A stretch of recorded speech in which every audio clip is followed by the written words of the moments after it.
Filmak eta telesaiak ikusteko ordaintzen duzun plataforman gero eta eduki kaskarragoa dagoela iruditzen zaizu? Googleeko bilaketetan behar duzun aurkitzea gero eta zailagoa dela? Webgune batera sartu zara eta bannerrek ez dizute edukia irakurtzen uzten? Baten batek esango dizuke zahartzen ari zarela. Idealizatu egiten duzula iraganekoa den hori. Lehen ere gauzak ez zirela oroitzen dituzun bezain ederrak, baina ez da hori, edo ez hori bakarrik. Gertatzen ari zaizuna, gertatzen ari zaiguna, enpresa digitalen estrategia jakin baten emaitza da.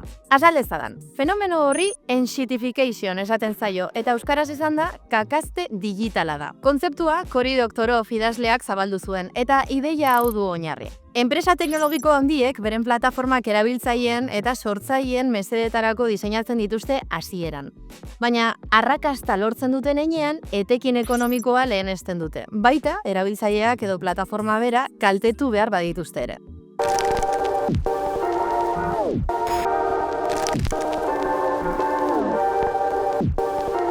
Hiru pause edo fase ditu kakaztea delako prozesu horrek.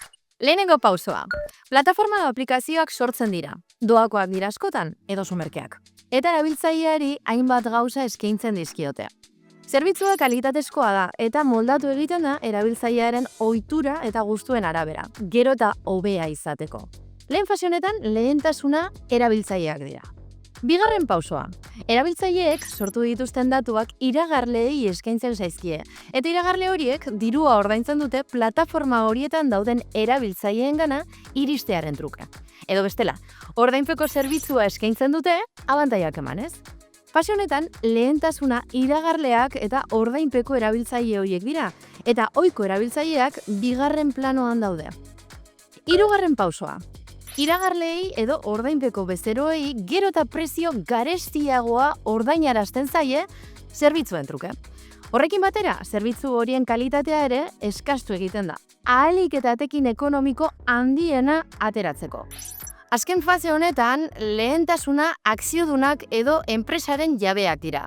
Alegia, albe zainbeste diru ateratzea, zerbitzuaren kalitatea ahaztuta.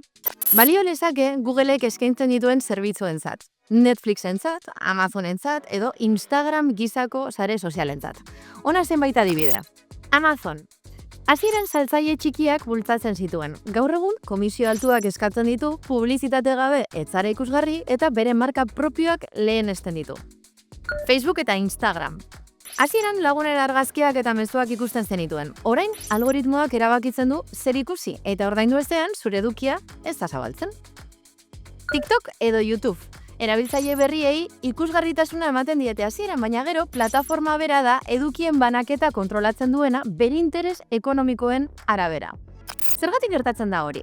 Nola da posible? Azalpenak baditu gutxienez bi helduleku. Batetik, plataforma horien jabeen interesak zeintzuk diren hartu behar dira aintzat. Haiek dira dirua jartzen dutenak eta haien esku daude plataformak. Hasierako helburua ahal bezain beste erabiltzaile pilatzea denean, erabiltzaile arruntentzat interesgarriak diren formulak lehenesten dituzte.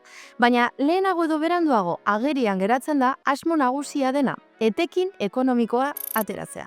Bestetik, monopolizazioa ere kontzeptu gakoa da. Plataforma batzuk gure bizitzaren parte bilakatzen direnean, lehiakiderik ez dutenean eta alternatiba sendorik ez dagoenean, botere izugarria pilatzen dute.